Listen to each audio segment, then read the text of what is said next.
여러분 그 이어령 박사님 아시죠? 이어령 박사님이 쓴 책 중에 아들아 이 산하를 이라는 책이 있습니다. 오래된 책인데요. 그 책에 보면 아주 재미있는 이야기가 하나 나와 있습니다.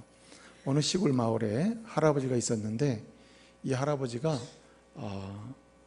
수염을 30년 이상 수염을 기른 겁니다. 그래가지고 수염을 기르면서 잘 이렇게 정리하고 다듬어 가지고 나름의 자신의 멋으로 삼고 또 자신의 하나의 격으로 삼으면서 그렇게 의미를 부여하고 사시는 할아버지가 있었다는 말이죠. 그런데 이 동네에 아주 호기심 많은 아이가 있었습니다. 이 할아버지를 볼 때마다 항상 궁금한 거예요. 그게 뭐가 궁금한가? 어느 날 할아버지를 만났습니다. 이 꼬마가 할아버지에게 묻습니다. 할아버지, 궁금한 게 있는데 물어도 돼요? 얘기해 봐라. 할아버지, 참 할아버지를 보면은 다른 할아버지와 다르게 이렇게 수염을 아주 아름답고 멋있게 이렇게 기르고 다듬고 하고 다니시는데, 할아버지 밤에 주무실 때에 이 수염을 이불 속에 넣고 주무십니까? 아니면 이불 밖으로 내놓고 주무십니까? 이렇게 물은 거예요.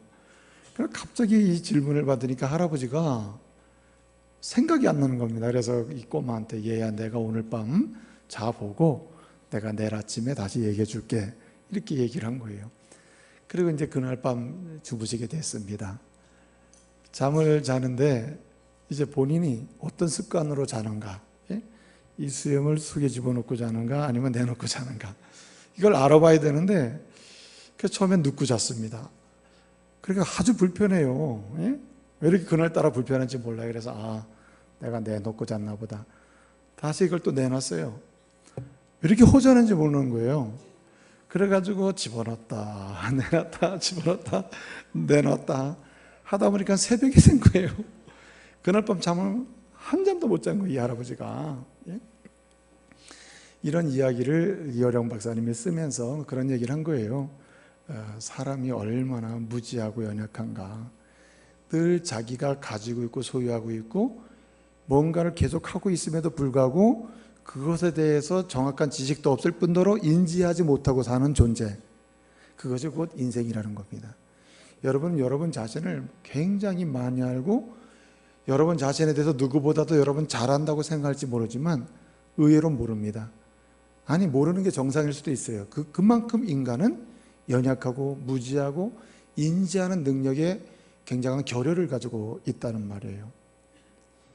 여러분, 이러한 모습이 사실은 영적인 차원에서도 있다는 말입니다. 여러분은 이렇게 오늘 주일이라서 이렇게 성경책을 들고 교회에 올라왔습니다. 많은 분들이 예배를 드리고 있습니다. 오늘 여기 3부 예배 드릴 때 여기 2층 영상으로 이제 영상으로 예배를 드리는 분도 있을 텐데, 올라올 때 어떤 마음으로 올라왔습니까?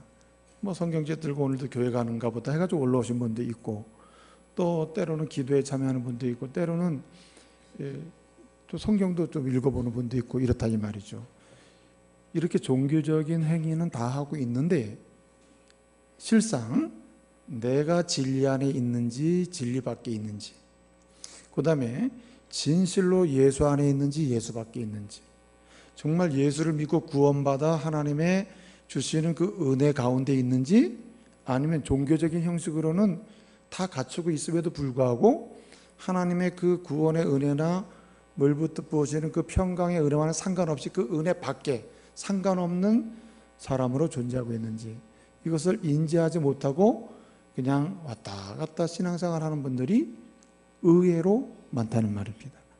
또 처음에는 인지를 했을지 모르지만 나중에는 이것이 너무나 습관화돼 가지고 이게 내가 은혜 받고 사는 건지 아니면 은혜와 상관없이 사는 건지 전혀 인지하지 못하고 사는 그리스도인들이 너무나 많다는 말이에요.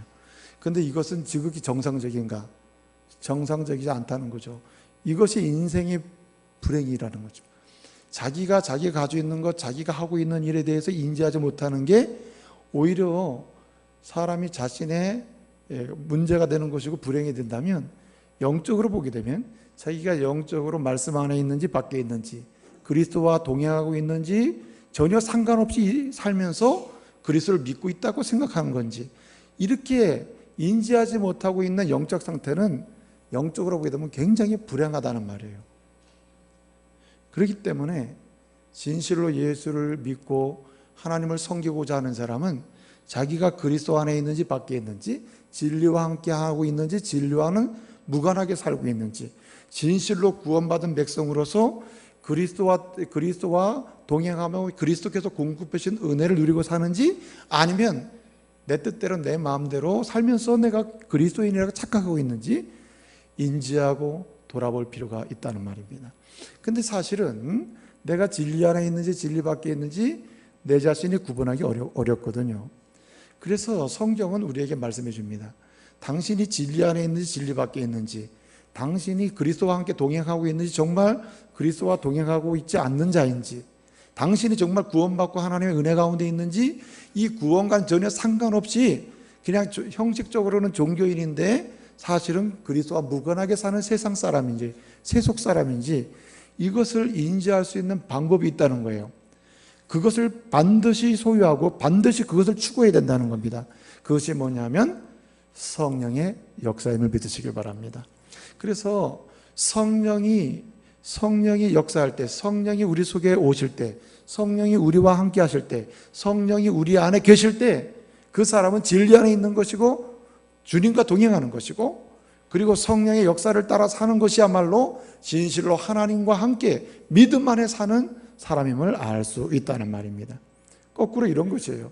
내가 성령 안에 있는지 성령 밖에 있는지, 정말 성령 받은 사람인지 아니면 성령으로 인해서 거듭난 사람인지 아닌지 어떻게 할 수 있느냐, 이렇게 물을 수가 있지 않습니까?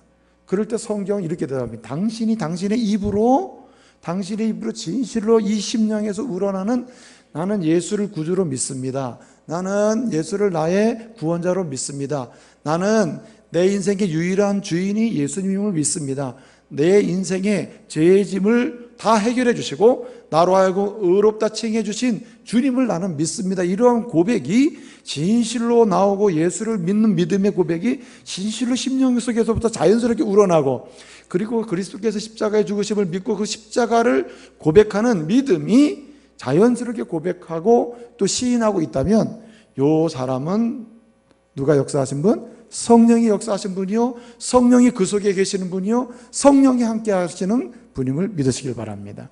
그래서 우리는 나는 진실로 예수를 주로 고백하고 있는가, 나는 예수의 십자가를 믿고 있는가 확인해 볼 필요가 있다 이 말이죠. 그럴 때 나는 예수를 진실로 구원자로 믿고 십자가를 믿고 그리스도의 피의 공로를 믿고 나는 죄 이름을 고백하는 신실한 고백이 있다면, 이 사람은 누가 계셔요? 그 안에 성령이 계신 분이에요. 성령이 역사하시는 분이고 성령의 인도함을 받고 사는 사람이라는 거예요. 그렇습니다, 여러분. 어느 누구도 성령의 역사가 아니고서는 내가 진리 안에 있는지 진리 밖에 있는지, 성령의 역사가 아니고서는 구원받은지 구원받지 못했는지 알 수가 없는 것이에요. 그래서 성령님을 통해서 우리는 하나님의 자녀가 되고 하나님께서 우리를 위해서 허락하신 은혜의 복음이 효력 있게 우리의 영혼 속에 적용되게 되는 것입니다. 여러분, 어거스틴이라는 사람이 그런 말을 했습니다. 영혼, 인간은 영혼과 육체로 이렇게 구성이 되어 있는데 인격적인 존재다. 이 말은 육체와 영혼으로 인간이 구성되어 있는 존재라는 말이거든요. 그래서 어거스틴은 말하기를 영혼, 인간의 영혼은 육체의 생명이다. 그래서 육체 속에 영혼이 없다면 이건 뭔 거죠? 죽은 것이죠. 그래서 죽었다는 말은 우리의 영혼이 육체로부터 떠나갔다는 것을 의미해요. 그래서 육체와 영혼이 분리되는 게 죽음입니다. 그래서 어거스틴은 그런 말을 하는 거예요. 영혼은 육체의 뭐다? 생명이다. 영혼이 육체의 생명이라는 거예요. 그 다음에 말하기를 더 나아가서 성령이 영혼의 생명이다 그랬어요. 그러니까 우리가 육체가 살아있다는 말은 영혼이 전인격적으로 결합되어 있다는 말이고, 동시에 우리의 영혼이 살아있다는 말은 그 영혼 속에, 우리 속에 누가 계셔요? 성령이 계시다는 말이에요. 그러니까 영혼이 눈에 안 보이죠. 영혼이 눈에 안 보이는데 영혼이 떠나가면 우리 육체가 죽습니다. 죽은 육체가 돼요. 마찬가지로 성령이 보이지 않잖아요. 그 성령 하나님이 계시는데 성령 하나님이 우리 영혼과 상관없이 영혼 속에 계시지 아니하면 우리 영혼은 뭐예요? 죽었다는 거예요. 이게 사망이에요. 그게. 그래서 어거스틴은 강조하고 강조했습니다. 영혼이 육체의 생명이라면 성령은 영혼의 생명이다. 그래서 영혼이 있는 사람은 이렇게 저와 여러분처럼 이게 육체적으로 살아있는 것입니다. 동시에 눈에 보이진 않지만 성령이 우리 안에 계시면 우리의 영혼이 살아있음을 믿으시기를 바랍니다. 그래서 성령이 대단히 중요하신 분이에요. 성령이 계시고 성령이 들어오시고 성령이 우리 속에 역사하실 때 우리는 변화가 일어나는 겁니다. 어떤 사람은 안 믿어요. 성령은 못 믿어. 예? 어떤 사람은 영혼도 안 믿어요. 여러분들은 주변에 여러 가지 정신적으로 문제가 생겨서 우리가 흔히 미쳤다 또는 뭔가 정신분열이 생겼다 하는 분들을 만날 겁니다. 또 정신분열은 아니라 하더라도 이상하게 정상적인 영적인 정신적 활동이 안 되는 그런 정신적으로 혼란의 상태로 빠져든 사람을 봤을지 몰라요. 많이 봤죠? 이러한 사건 자체가 뭘 의미하냐면은 인간은 영적 존재라는 것을 의미하고 또 동시에 귀신이 들려서 사단마귀가 역사해서 그 죄악에 빠져있을 때 사단마귀 역사에서 그의 영혼을 사로잡아가지고 정상적으로 살지 못하게 만드는 경우가 있거든요. 때로는 이것을 믿었다고도 보지만 사실 내면을 들여다보면 이것은 귀신이 들린 것이죠. 그런데 이런 부분의 치료는 오직 하나예요. 성령이 역사해야 치료가 돼요. 할렐루야. 그렇기 때문에 이러한 사건 저러한 사건을 보면은 신비적인 사건이 있어요. 신비함이 있다. 우리가 이해하지 못하는 구조가 있습니다. 이런 세계는 영적 세계예요. 그렇기 때문에 사람이 영육간에 건강하게 산다는 말은 영혼이 있다는 말이요, 영육간에 강건하게 산다는 말은 그 영혼이 성령의 지배를 받는다는 것을 의미해요. 성령의 지배를 받을 때 건강한 사고와 합리적 사고와 그리고 건강한 이성적인 활동이 가능해지는 거예요. 그러나 여러분, 성령의 지배받지 못하면 우리의 영혼이 병들어서 영혼이 죽어가지고 꼭 죽은 사람들, 죽은 이 제약된 세상이 좋아하는 것만 쫓아다니면서 하게 됩니다. 아무리 자기가 도덕적으로 윤리적으로 고양된 상태에서 어떤 행동을 한다 하더라도 마지막 추적을 해보면 그 끝은 어떻게 되냐? 더럽고 추한 것으로 결론이 나요. 이상하죠? 그거 왜 그런가 하면 그게 사단이 좋아하는 쪽으로 그렇게 가게 돼 있기 때문에 그래요. 그러나 성령의 지배받는 사람, 성령이 영혼에 역사해서 영혼이 성령으로 거듭난 사람은 지금 보기에 윤리적 도덕적으로 수준이 좀 떨어지는 것 같아도 여러분, 시간이 갈수록 그 영혼이 성령의 지배를 받고 성령의 인도함을 받기 때문에 하나님의 자녀답게 부유한 영적인 그 역사를 경험하게 될 줄로 믿으시길 바랍니다. 인격적이고 고상해지고 품격이 있게 된단 말이에요. 여러분, 오늘 무슨 날이죠? 주보를 안 보셨습니까? 오늘 무슨 주일이에요? 맥주 감사주일입니다. 맥주 감사주일. 어떤 분은 말합니다. 요즘이 시대가 무슨 보리 농사하는 때도 아닌데 보리맥 추수할 아닙니까? 보리 추수하는 시대가 아니라 무슨 교회에서 맥주 감사를 하냐고. 예? 혹시 이 가운데 보리 추수하신 분 손 들어보시길 바랍니다. 나는 올해 보리 추수했다. 야, 진짜 한 명도 없네요. 예? 그러니 이렇게 얘기하는 것이죠. 한 명도 없는 이런 때에 무슨 맥주 감사주의를 지키자고. 근데 여러분 보세요. 맥주 감사주일은 말 그대로 한 해의 전반기에 보리 추수하지 않습니까? 그래서 그 전반기에 하나님이 주신 은혜를 생각하고 공급해 준 모든 걸 생각하고 감사로 지키는 게 맥주 감사예요. 이게 맥주절이 주는 의미입니다. 전반기를 감사하는 거죠. 자, 그런데 신명기 16장이나 레위기 23장을 보게 되면 이 맥주절을 뭐라고 부르냐면 또 다른 이름이 뭐죠? 칠칠절 또는 오순절이라고 불러요. 칠칠절, 오순절. 이 칠칠절이라는 이 이름이 맥주절에 붙은 이유는 이 맥주절을 지키는 그 절기날이 언제냐면 6월절을 지키고 그 다음에 3일절이면 초실절인데 초실절부터 계산을 해가지고 7주, 7일씩 7주, 그러니까 7주 지난 그 다음날이 맥주절이거든요. 그래서 77, 7일씩 7주 지냈다. 그래서 77절이라고 불러요.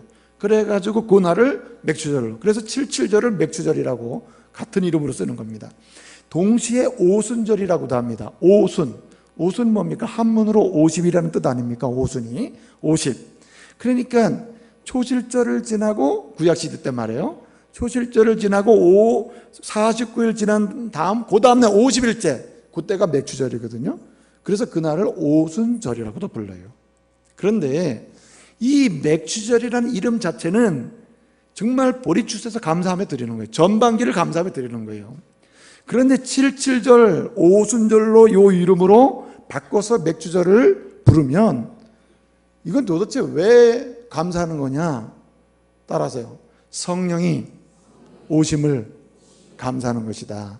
성령이 오시고, 성령의 역사 속에 예수님이 보내심으로 성령님이 오시고, 동시에 구원받은 사람은 내 속에 성령이 오심을 감사하고, 동시에 성령이 이 땅에 오시고 내 속에 임재하셔서 하나님이 계획하신 거룩한 역사를 때마다 이루어 가심을 뭐 하는 거예요? 감사하는 절기. 그게 뭐예요? 맥주 감사주일이에요. 그러니까 맥주 감사주일은 말 그대로 보리추수하고 전반기를 감사하는 일상의 감사를 표현함과 동시에 정말 중요한 의미는 이 신약 시대의 말이에요. 정말 중요한 의미는 뭐냐면 성령이 이 땅에 오심을 감사하고, 또 이 땅에 임재하신 성령이 때를 따라 어떻게 해요? 내가 주를 알지 못할 때 내 속에 임재하심을 감사하고, 동시에 이 땅에 오실 뿐만 아니라 주님이 이루고자 하시는 거룩한 역사를 성령의 역사로 이루어 가신 그 은혜를 감사하면서 지키는 것, 그날이 뭐라고요? 맥주 감사주일이라. 자, 그러니 보리추수 안 한다고 맥주 감사주일을 안 지키는 게 좋겠다 하는 게 이게 옳은 거예요, 틀린 거예요? 여러분의 입으로 시인하세요. 예? 이 맥주 감사주일을 안 지키는 게 좋겠다, 이게 옳은 겁니까, 틀린 겁니까? 입으로 시인하셔야 된다니까. 예? 틀린 거예요, 옳은 거예요? 틀린 거예요, 틀린 거. 예? 여러분, 오늘 이 시대 예수님이 오신 이후에 이 맥주절이라는 것은, 그래요, 맞아요, 전반기에 대한 감사예요. 정말 중요한 의미는 성령의 오심을 감사하고, 내 안에 성령의 역사하셔서 나로 하여금 구원받게 하신 거 감사하고, 예? 그리고 성령께서 오늘도 내게 역사하사 내 인생 전체를 지배하시는 성령의 사역을 감사하는 게 곧 맥주 감사주일이에요. 할렐루야. 그러므로 여러분, 오늘 이 날을 지키면서요, 성령이 내게 오시고, 성령이 오셔서 이 땅을 변화시키시고, 성령이 오셔서 교회를 세우시고, 성령이 오셔서 내 인생을 변화시키실 뿐만 아니라 내 인생의 풍성함을 더하시는 이 역사에 감사하시기를 바랍니다. 그래서 맥주 감사주일은 전반기에 대한 감사지만 정말 중요한 것은 성령의 사역에 대한 감사예요. 성령에 대한 감사요, 성령님이 사역하시는 것에 대해 감사요, 성령의 역사를 이루시도록 역사하시는 하나님에 대한 감사라 이거죠. 여러분, 이 구약 시대에는요, 절기가 많았어요. 절기가. 그래서 구약 성경을 보게 되면 절기를 지키는 게 쭉 나오거든요. 특별히 레위기 23장을 보게 되면 이 구약 시대에 이스라엘 백성들이 지킨 절기를 쭉 소개해 놓고 있어요. 그러니까 구약 시대의 성도들은요, 1년이 딱 시작하잖아요. 그러면 절기로 시작해서 절기로 끝나요. 절기를 지키면서 뭘 경험하냐면 하나님께서 나를 구원하시는 과정을 경험해요. 그래서 절기가 끝나면 이 구원이 완성되는 것을 경험하는 거예요. 절기가 시작되는 것은 나를 구원하신 하나님의 역사가 이제 이렇게 시작됐구나 하는 것을 경험하고, 절기가 다 끝나서 한 해가 마감되면은 이렇게 해서 내가 구원이 완성되는구나 하는 것을 깨닫게 되는 거예요. 그러니까 절기는 지키면 지킬수록 아주 유익한 거죠. 그래서 이스라엘 백성들이 지키는 절기는 7가지가 있는데, 그 7가지 첫 번째 절기의 시작이 뭐냐면 6월절입니다. 6월절. 그 6월절이 시작, 그 다음에 6월절이 딱 시작돼서, 그 6월절이 이제 금요일에 시작되는데요. 그래서 3일째 되는 날이 초실절이에요. 초실은 뭡니까? 초실. 첫 번째 열매를 거둔다는 뜻이거든요. 그래서 6월절이 금요일날 시작되는데, 그 6월절 하루가 지나면 그 다음부터 뭐가 시작되냐면 무교절이 시작돼요. 무교절은 떡 먹고 일주일 지내는 거예요. 무슨 떡을 먹느냐? 누룩을 넣지 않는 누룩을 넣지 않는 떡 먹어보셔죠. 딱딱한 건 맛도 없잖아요. 아무것도 들어가지 않는 떡을 먹으면서 한 일주일 동안 경건하게 지나는 거예요. 그게 무교절이에요. 그렇게 먹고 지내다 딱 6월절로 3일째 되는 날 말이에요. 3일이 딱 되잖아요. 그러니까 토요일 지나고 주일이 딱 되잖아요. 그러면 초실절이 있어요. 초실절을 지키고 계속해서 무교절을 지키는 거예요. 이 무교절이 끝나게 되면은, 무교절이 끝나면 그 뒤로 3주가 더 가요. 6주가 더 가요. 6주가. 그러니까 한 주가 지나갔잖아요. 6주가 더 간 다음에 이제 7주가 지나게 되는데, 그때 뭐가 오냐면 맥추절이 오는 거예요. 맥추절. 그 다음에 이 5번째 이 절기가 있는 게 뭐냐면 나팔절이 옵니다. 앞에 드린 이 6월절이나 무교절이나 초실절은 1월 달에 다 온 1월 달. 절로 따지면 1월 달에 다 지켜요.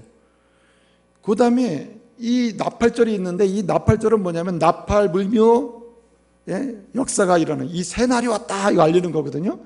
나팔절이 있고, 나팔절이 지나면은 바로 속죄일이 옵니다. 그래서 누구든지 하나님 앞에서 대용서를 받고 구원의 은혜를 누리는 거예요. 그 다음에 마지막 절기가 있는 게 이제 초막절입니다. 초막절. 그래서 마지막 모든 열매를 다 거둬들이고 이제 모두가 다 들어가는 거예요. 구원의 열매를 맺는 거죠. 그래서 이 구약시대의 절기를 보게 되면은, 구약시대의 모든 절기는 구원과 관련이 있다. 특별히 예수 그리스도를 예표해 줍니다. 예를 들어 이런 거예요. 6월절은 예수 그리스도의 죽음을 예표합니다. 그래서 이 구약 성경의 6월절은 예수님이 우리 죄인을 위해서 죽으신다 하는 것을 가르쳐요. 두 번째, 무교절은 이러한 주님과 교제하는 사람이 사는 거다. 사는 길은 이러한 주님과 교제하는 것이다. 교제하는 것이다. 이 죄 없으신 예수님과 교제하는 것이 내가 사는 길이다. 이거 알려주는 게 무교절이에요. 그 다음에 막 무교절을 지키고 나면 그 다음 날에 바로 이 초실절이 오거든요. 초실절은 첫 열매잖아요. 그래서 그리스도의 부활을 알려주는 거예요. 그래서 우리가 그리스도와 교제해야 사는 건데, 도대체 구체적으로 어떻게 교제해 사는 거냐? 나를 위해 죽으시고 부활하신 예수를 믿는 교제를 해야 사는 거다. 요거를 알려주는 게 초실절이에요. 그 뒤로 쭉 가다가 중간에 뭐가 옵니까? 맥추절이 오게 되는 거예요. 다른 말로는 오순절이 오는 거죠. 또는 칠칠절이래요. 이 칠칠절은 뭘 지키는 거라고요? 성령이 오심을 기념하고 감사하는 날이라요. 그 다음에 여러분, 나팔절은 뭡니까? 우리 예수님께서 예언하시기를, 내가 재림할 때 천군천사 나팔 불며 나를 호위하며 내가 강림하리니 했잖아요. 그래서 이 나팔절은 주님의 재림을 예표해 주는 것이고, 그 다음에 속죄일은 뭡니까? 주님 앞에 믿음으로 살다가 재림하신 주님 앞에 선자마다 다 뭘 받아요?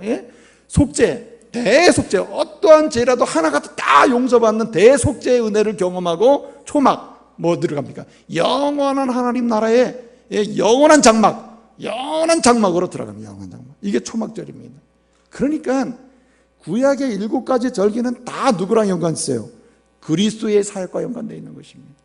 근데 이제 문제가 뭐냐면은 6월절이나 또는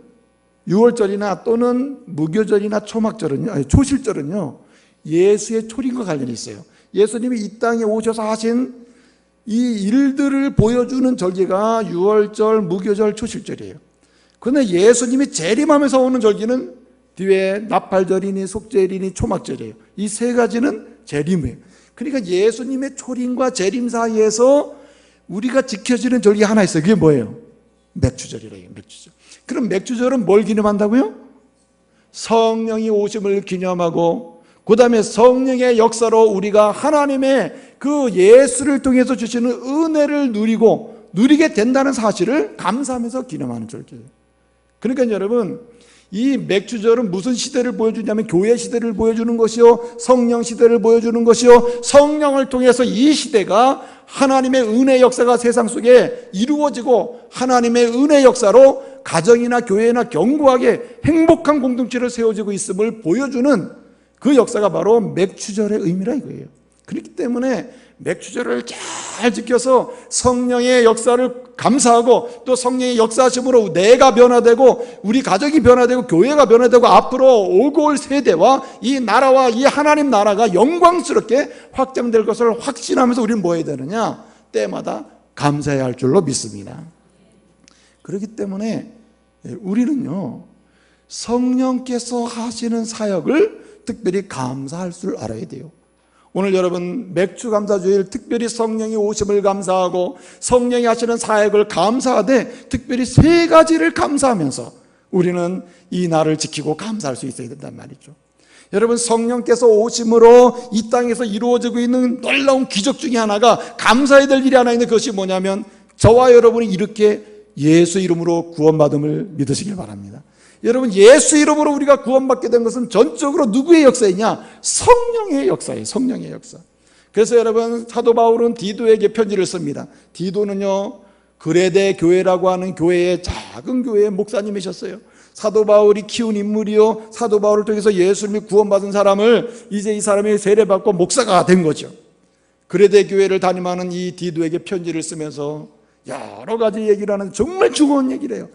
디도 목사님, 당신이 그레데 교회에서 목회할 때 성도들에게 반드시 가르쳐주고 알려주고 반드시 그 심중에 심어줘야 될 진리가 있습니다. 그 진리는 뭐냐면 우리가 어떻게 구원받는가를 알려줘야 합니다. 그러면서 뭘 알려줍니까? 예수님이 우리를 위해 십자가에 죽으시고 우리 죄의 짐을 다 지시고 십자가에 죽으시고 그리고 죄를 다 해결하시고 부활하실 뿐만 아니라 그 예수님이 하나님 보좌 우편에 지금 계시며 장차 재림하실 것이다 말이죠. 그러므로 우리를 위해 죽으시고 부활하신 예수님을 믿는 그 믿음만이 우리로 하여금 뭐 받게 해요? 구원받게 하는 구원의 진리다 하는 것을 꼭 가르치라고 얘기하는 거예요. 근데 여러분, 바울이 정말 가르치고자 하는 것은 뭐냐면 이런 진리가 오늘 오고 오는 세대들에게 사람들의 심령 속에 어떻게 이 십자가의 진리, 나를 위해 십자가에서 죄의 짐을 지시고 죽으시고 부활하신 이 예수 그리스도의 진리가 한 사람 한 사람 그 영혼 속에 효과적으로 탁탁 적용돼서 그 심령 속에 이 진리가 들어가서 열매를 하나하나 맺으면서 그 입으로 예수를 구주라 시인하고 말해요. 예수 믿고 구원받는 은혜를 감격적으로 고백할 수 있는 역사가 일어나냐 말이에요. 바울은 말하는 거예요.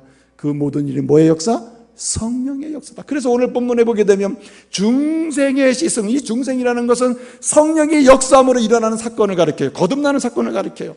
그 다음에 또 뭐라 그랬습니까? 성령의 새롭게 하심을 힘입어. 여기 성령이 새롭게 한다는 말은 성령께서 우리의 마음의 역사하심으로 성화, 점점 거룩하게 만든다는 거예요. 심지어 오늘 말씀에 보게 되면은 바울은 디도에게 말합니다. 성령을 부으사 우리를 새롭게 한다고 그랬어요.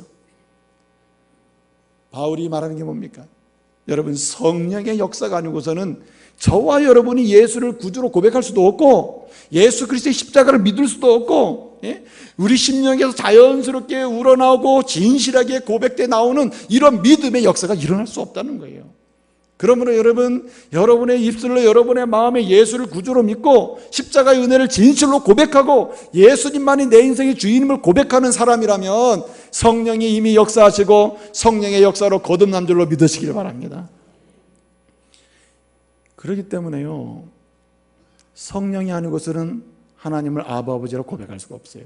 로마서 8장 15절을 보게 되면요, 하나님의 영, 양자의 영을 받은 사람만이, 그 사람만이 하나님을 뭐라고 불러요? 아버지라고 부른다 그랬어요. 양자의 영, 이 그리스도의 영이 누굽니까? 성령 아니에요.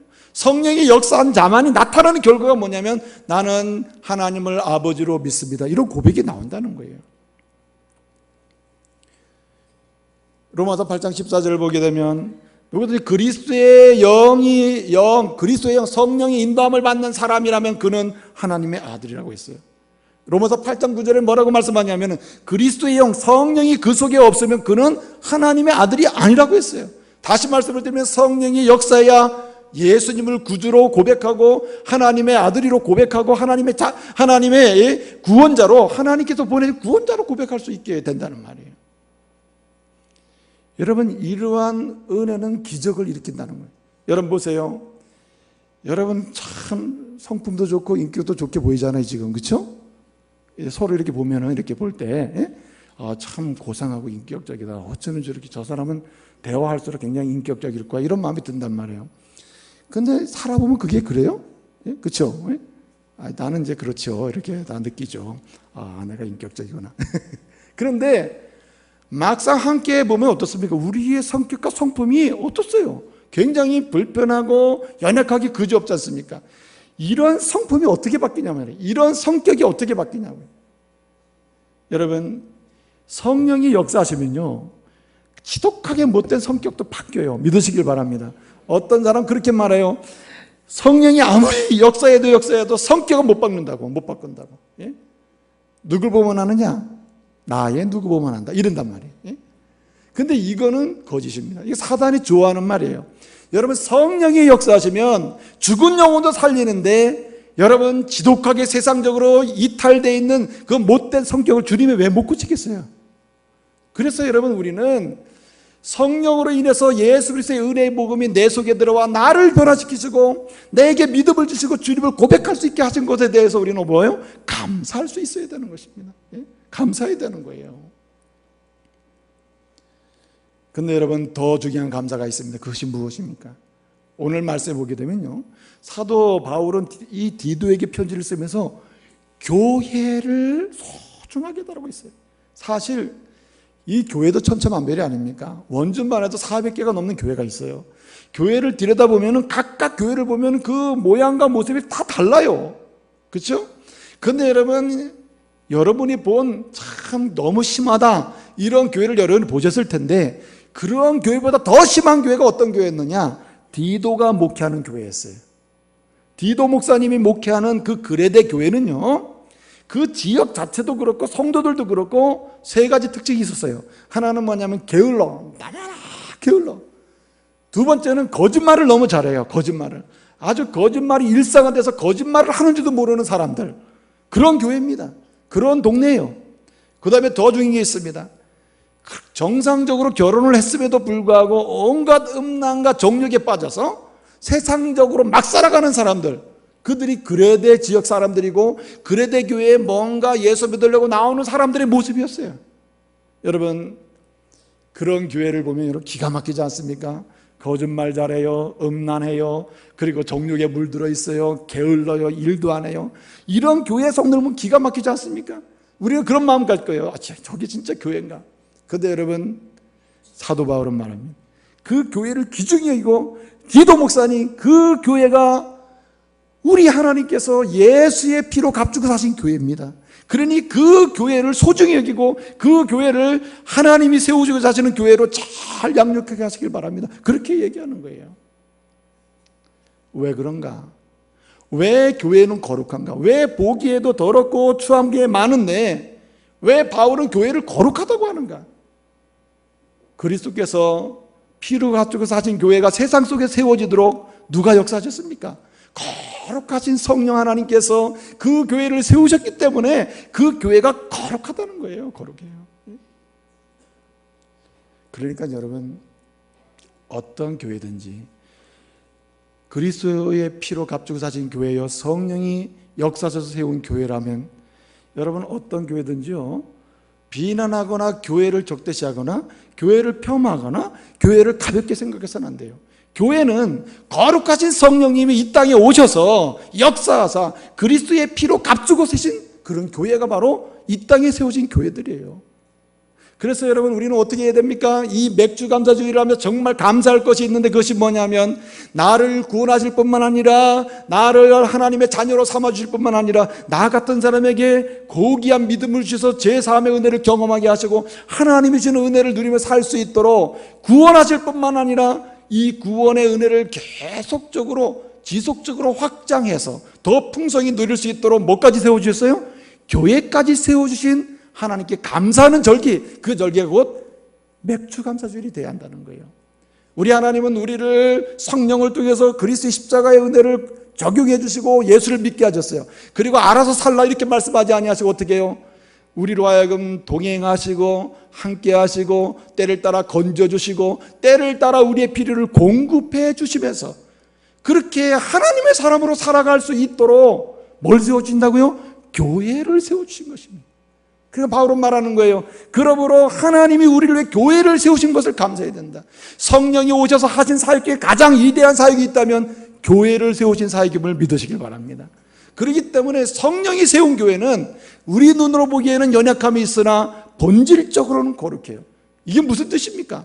하나님의 교회는 세상 속에 연약함이 있지만 하나님의 교회는 시간이 갈수록 주님의 재림이 가까울수록 이 세상 속에서 가는 동안 지속적으로 어떻게 하냐, 이 교회는 거룩함의 표제를 드러내게 될 줄로 믿습니다. 네? 세상 속에 거룩하게 자꾸 드러나게, 사실은요, 교회가 그렇게 타락한 것 같아도 결정적으로 세계의 타락 속에 교회를 빛내주는 것, 이 세계를 소망을 갖게 하는 등불이 있다면 교회예요, 교회. 교회란 말이죠.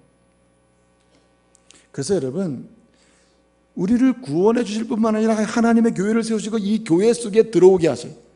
그래서 세상의 미혹과 세상의 유혹에 넘어가지 않게 하세요. 만약에 구원해 놓으시고 그냥 방치하시면 아마 우리는 본성적으로 음란함과 거짓과 이성과 하나님이 싫어하는 자리로 고속도로 타듯이 나갈 거예요. 근데 여러분, 하나님이 교회를 세워주시면 어떻게 해요? 나갈 무렵 되면 교회에 올라가요. 여러분, 만약에 토요일을 지나서 오늘 교회 안 오고 월요일까지 계속 세상으로 나가면 여러분은 아마도 또 다른 연약함에 빠질지 몰라요. 잊을만 하면 다시 올라와라. 어떻게 합니까? 새 영 성령을 물부터 부어주셔가지고 우리의 마음을 새롭게 가다듬고 나아가게 하시는 줄로 믿으시길 바랍니다. 여러분, 하나님의 교회에 올라와서 때마다 예배를 드리고 말씀을 듣고 주님께 영광을 돌리고 집에 돌아가면서 더 죄를 짓고 싶어하는 사람이 있습니까? 여러분, 하나님의 교회에 와서 예배를 드리고 나가다가 오늘 내가 어디 가서 음란한 짓을 할까 이런 생각하고 나가는 사람이 있습니까? 여러분, 정말 살아있는 자라면 하나님의 교회에 올라왔다 내려가면은 우리 영혼에 말씀이 묻어요. 이렇게. 할렐루야. 예? 성령의 역사, 은혜가 묻는다니까. 그래서 우리는 어떻게 됩니까? 점점 거룩한 사람으로 양육되는 줄을 믿으시길 바랍니다. 그래서 디도서 2장 12절을 보게 되면 사도 바울은 디도 목사님께 얘기해요. 하나님께서 우리를 교회를 통해서 뭐 하시되? 양육하시되 경건치 못한 것과 세상적인 것을 버리게 하시고 심지어는 근신하게 하시고 신실하게 하시고 경건하게 훈련을 시켜준다고 말씀하고 있습니다. 여러분, 교회는요 신자들의 어머니예요. 할렐루야. 예? 교회는 신자들의 어머니. 어머니가 하는 게 뭡니까? 자녀를 품에 안고 양육하는 공동체 아닙니까? 그렇기 때문에 우리가 약한 공동체 같지만 교회에 몸을 담고 때마다 올라와서 예배하고 하나님께 영광을 돌리게 되면 우리 영혼이 병든 부분이 치유함을 받고 우리 육체가 강해지면서 하나님의 사람으로 담대하게 나갈 수 있는 은혜를 잊게 되는 것입니다. 그러니까 교회는 선물이에요, 선물. 성령을 통해서 그리스도께서 피로 값주고 사신 교회, 이것이 세워졌다는 거예요. 그래서 여러분, 정말 교회는 성도의 어머니와 같은 곳이구나 이렇게 인정하고 감사하면서 교회를 들락거리게 되면 말이에요, 이 교회를 통해서 여러분은 양육받아요. 우리의 삶이 변화되는 은혜를 경험하게 된다 이 말이죠. 그래서 여러분, 데살로니가전서 4장 18절을 보게 되면 너희는 이 여러 말로 이루어라. 너희가 교회에 모였느냐? 하나님의 교회에 모여있느냐? 너희는 하나님의 말씀으로 이루어라. 여러분, 세상에 위로받을 게 많지만은 많은 것으로 이루어도 진정한 위로가 안 돼요. 그런데 여러분, 하나님의 교회에 와서 주님 어떻게 하면 좋습니까? 내 인생에 이런 문제가 있습니다. 참 고달픕니다. 어쩌면 좋을지 모르겠습니다. 그렇게 엎드리고 눈물로 기도할 때 주님이 주시는 말씀 한 구절이 우리의 영혼을 위로해 주시는 거 아니에요? 할렐루야. 예? 세상 어떤 말로도 위로가 안 되던 내 영혼이 하나님의 교회에 올라왔더니 말씀 한 구절을 듣고 말씀 한 구절 붙들고 기도했더니 성령께서 그 말씀을 통해서 위로해 준단 말이에요. 여러분, 예수를 믿고 하나님의 교회에 올라서 양육을 받으면 용납하지 못한 자가 용납하는 역사도 경험하잖아요. 그렇게 작은 것 하나 가지고 참으로 비난하고 비판하고 용납하지 못해서 매일마다 싸우던 사람이 하나님의 교회에 와서 예수를 믿고 은혜 받으면 어떻게 됩니까? 용납할 줄 알고 용서하는 사람이 되잖아요. 그래서 사도 바울은 골로새 교회 성도들에게 말합니다. 너희가 하나님의 교회에 올라와서 은혜를 받고 너희가 끊임없이 양육을 받으면 하나님의 사람으로 복을 받게 되는데 뭐라래요? 골로새 3장 13절 너희가 누구에든지 혐의가 있거든 피차 뭐하고 용납하고 피차 뭐하라? 용서하라. 이것이 성령으로 세워진 교회를 통해서 주는 은혜다는 거예요, 은혜. 창세기 13장 이하를 보게 되면은 특별히 이제 이 뭡니까 아브라함하고요 조카 롯이 쭉 같이 쭉 여행을 시작하거든요. 여행을 시작하다가 조카 롯도 부자가 되고 아브라함도 부자가 되지 않습니까? 그 부자가 됐을 때 이제 서로 헤어지게 됐습니다. 서로 그럼 따로따로 가자. 근데 여러분 아브라함이 뭐라 합니까? 네가 먼저 택하라. 네가 우하면 나는 좌하고 네가 좌를 택하면 나는 우를 택하겠다. 네가 먼저 택하라. 좋은 거 택하라. 이게 어떤 사람입니까? 이게 하나님의 은혜를 받고 양육받은 사람의 태도예요. 그래서 하나님의 교회를 통해서 끊임없이 양육되고 매주마다 올라와서 성령을 통해서 이 인격이 가다듬어지면은 제일 먼저 나오는 형상 중에 하나가 뭡니까? 기득권 포기야. 기득권 포기. 자기가 하고 싶은 거 먼저 포기하고 당신 먼저 하시라고. 나는 뒤에 해도 된다고 말이죠.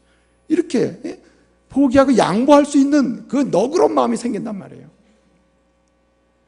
에스겔 11장 19절을 보게 되면요, 하나님께서 하나님의 공동체 교회에서 주시는 은혜가 있다. 그 은혜가 뭐냐? 하나님께서 새 영을 물붓듯 부어주시면은 그 마음이 어떻게 바뀌느냐? 아주 돌 같은 마음, 딱딱한 마음, 굳은 마음이 바뀌어서 무슨 마음? 부드러운 마음으로 바뀐다. 부드러운 마음.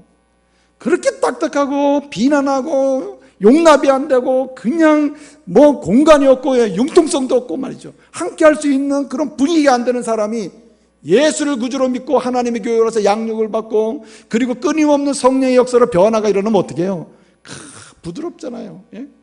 저는 10년 동안 하나님의 교회를 섬겼는데요. 우리 중부교회 10년 전하고 지금 10년 지난 다음하고요, 그 돌 같은 마음과 부드러운 마음의 차이를 경험하는 사람 많이 봐요. 근데 내가 그렇게 느끼니 그분도 나를 그렇게 느끼겠죠. 그죠?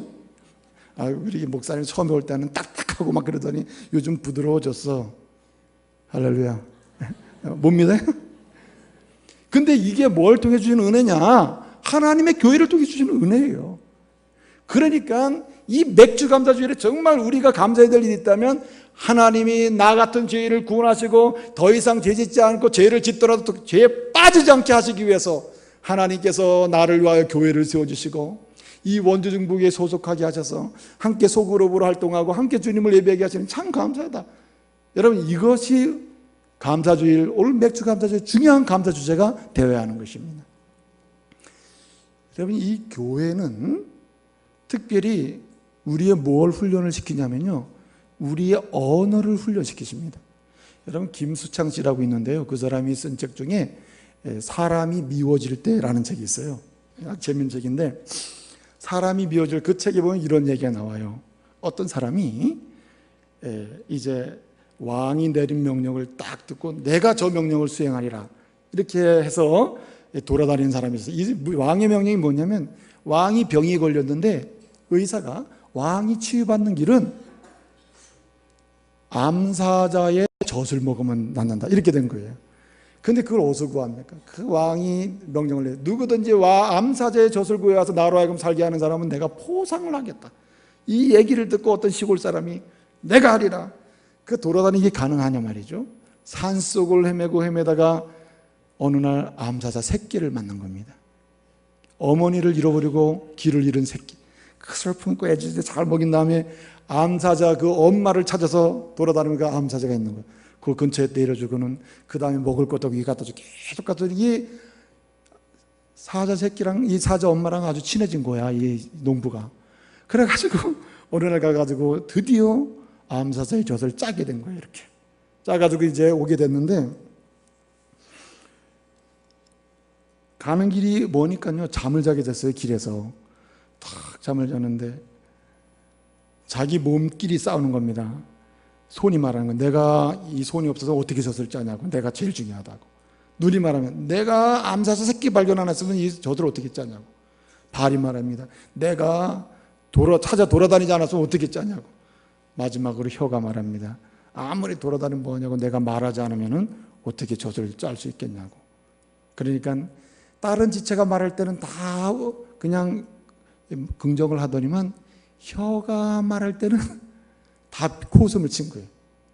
그러다가 잠에 깼어요. 드디어 이 사람이 그냥 참 희한한 꿈이네. 달려가가지고 왕 앞에 섰습니다. 왕이시여, 제가 여기 왕이 필요한 것을 가져왔나이다. 왕께서 진지하게 묻습니다. 이보게나 이것이 그게 맞는가? 그래서 이 사람이 너무나 당황해서 예, 맞습니다. 개젖입니다. 예? 너무나 당황해가지고 이것이 그게 맞느냐? 이게 사자의 젖입니다. 이래야 되는데 예, 개의 젖입니다. 그래가지고 죽도록 맞고 예? 사자젖은 쏟아버리고 그리고 나왔다는 이야기가 거기에 나와요. 그 제목이 뭐냐면 혀의 반란이야. 혀의 반란. 여러분 보세요. 예수를 구주로 믿는 사람이 본심으로, 여기 보세요, 본심으로, 이 본심으로 예수를 구주로 믿는 사람이 본심으로 나 당신하고 살고 싶지 않아, 싸웠다면 나 이혼해, 이러는 사람이 있습니까? 그 사람은 죄인이지. 예수 안 믿는 사람이지. 싸우는데 갑자기 이혼해 이렇게 나오면 이건 혀의 반란이라.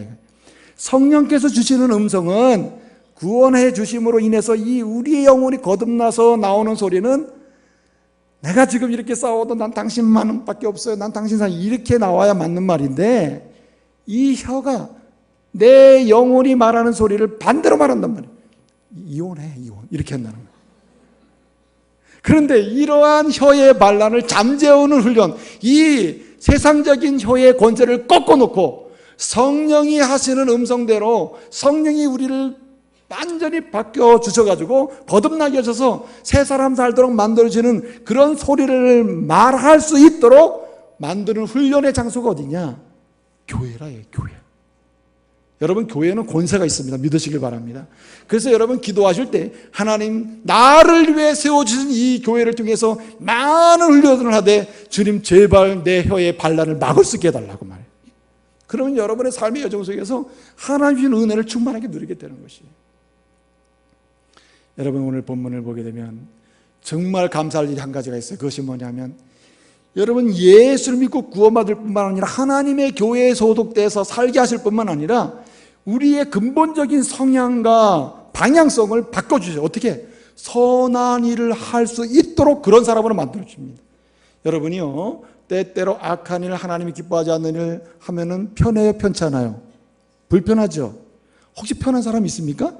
그 사람 구원받지 못한 사람이에요. 하나님이 싫어하는 일을 했는데도 편하다, 아주 좋다, 즐겁다, 그럼 구원받지 못한 사람이야. 그런데 진실로 하나님의 은혜로 성령의 역사로 그리스도의 십자가가 믿어지고 구원받은 사람이잖아요. 그 사람은 어떻습니까? 하나님이 싫어하는 일을 하면은 어때요?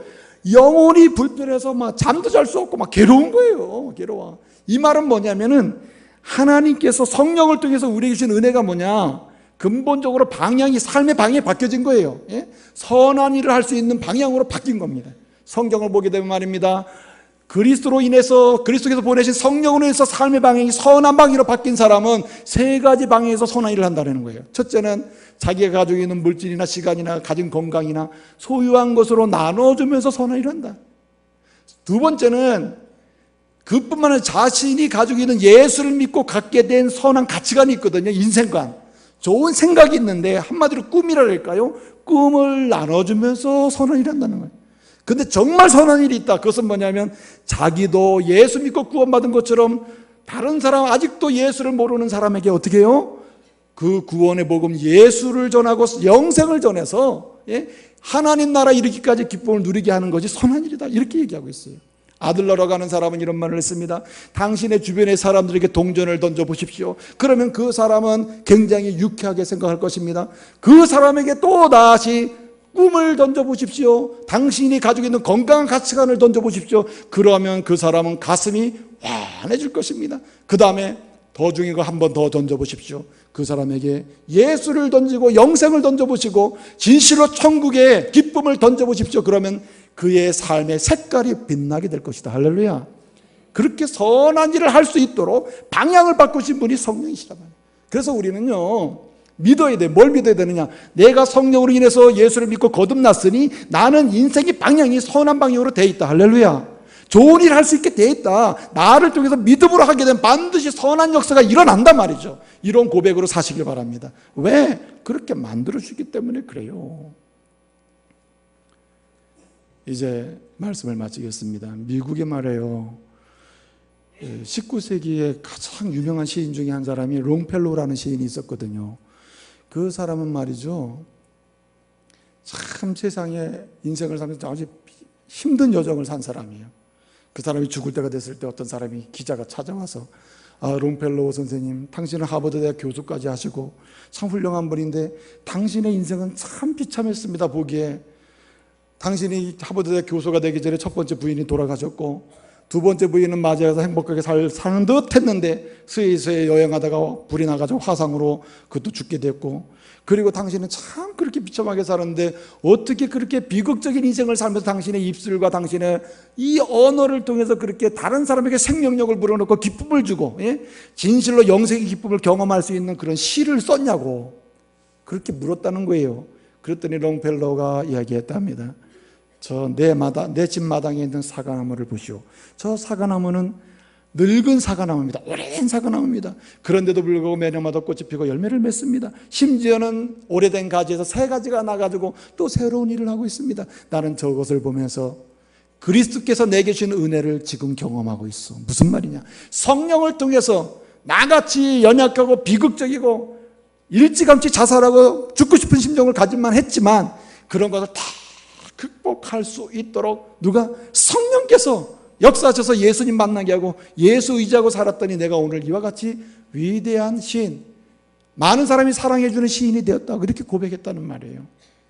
사랑하는 믿음의 가정 여러분, 성령이 오셔야 삽니다. 성령의 역사하면 변합니다. 성령의 역사를 시인하고 고백하는 자마다 하나님의 은혜를 누리게 되는 줄 믿으시길 바랍니다.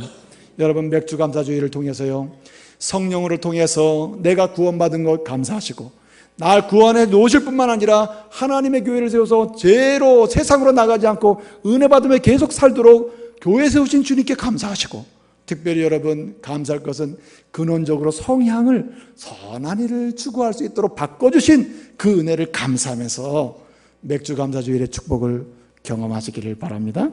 감사가요 인생을 바꿔놓는 것입니다. 매튜엘리는 말했어요. 감사는 플러스 인생을 만들지만 불평은 빼기 인생을 만든다. 그러니 감사를 통해서 축복도 플러스, 모든 것 플러스, 선한 일도 플러스, 인생의 비전도 플러스, 꿈도 플러스 다 더해지는 인생이 되라고 얘기했어요. 여러분, 이 은혜의 역사 현장 여러분의 것이 되시기를 말씀으로 축복합니다.